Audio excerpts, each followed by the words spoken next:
अपना दल कमेरावादी की राष्ट्रीय अध्यक्ष और सिराथू से विधायक पल्लवी पटेल ने मतदाता सूची की विशेष गहन पुनरीक्षण यानी एसआईआर का सख्त विरोध किया है। गोंडा में प्रेस कॉन्फ्रेंस करते हुए उन्होंने साफ किया कि वह एसआईआर फॉर्म नहीं भरेंगी और इसे सरकार का जुमला बताया।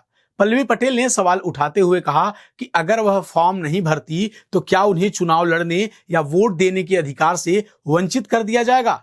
बातचीत करते हुए आगे उन्होंने बताया कि मेरे पास मतदान से जुड़े सभी वैलिड दस्तावेज मौजूद हैं। मुझे एसआईआर के किसी नए दस्तावेज की जरूरत नहीं है। अगर किसी का नाम काटा जा रहा है तो आखिर किस आधार पर काटा जा रहा है।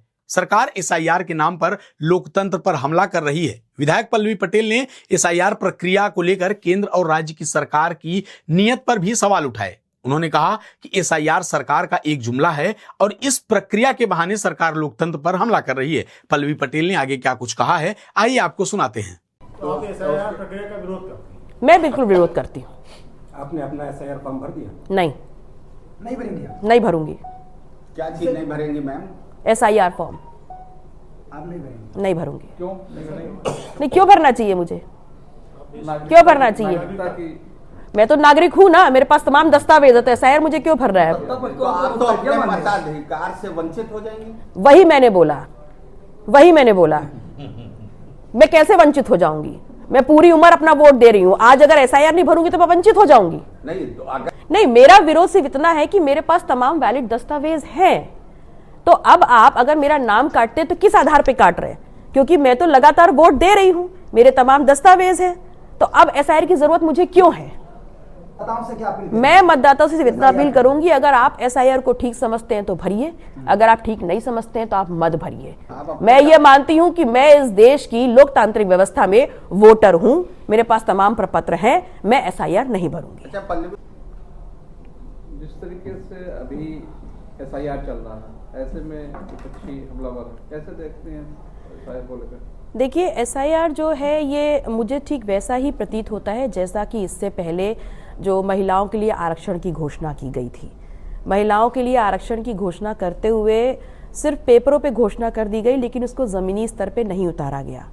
अब एसआईआर जो है वो भी केंद्र सरकार की एक जुमला जैसा हो सकता है, जिसमें उनका उद्देश्य किसी के साथ न्याय करना नहीं है, किसी का नाम ऐड करना नहीं है, बल्कि एक जातिगत आंकड़े निकालने का नहीं है, बल्कि उनका उद्देश्य है कि जो दूर दराज दलित, पिछड़े, मजलूम लोग जो गांव में रहते हैं, उनका नाम उनके लोकतंत्र के द्वारा जो उनको ताकत मिली है वोट देने की, कहीं ना कहीं ये लोकतंत्र पे एक हमला है।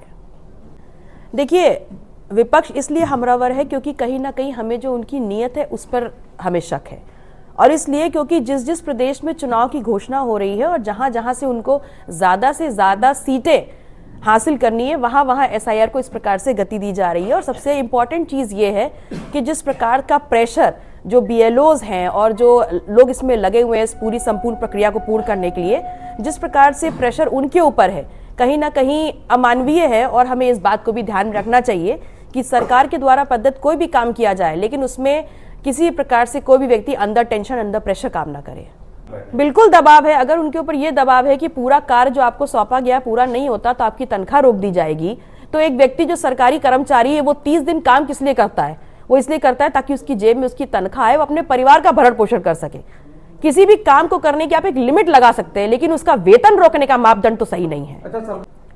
देखिए, अगर डिटेंशन सेंटर बना रहे हैं तो कैसा बना रहे हैं ये बताइए, उसमें आधार क्या होगा और उसके बाद प्लान बी क्या है? ये तो अभी आपने तुरंत के तुरंत उस चीज को हटाने के लिए एक सरप्राइज आइटम के तौर पर यहां बता दिया कि हम ये करेंगे, लेकिन उसके बाद क्या करेंगे, उसके बाद वो इश्यूज को कैसे एड्रेस करेंगे, ये इंपॉर्टेंट है।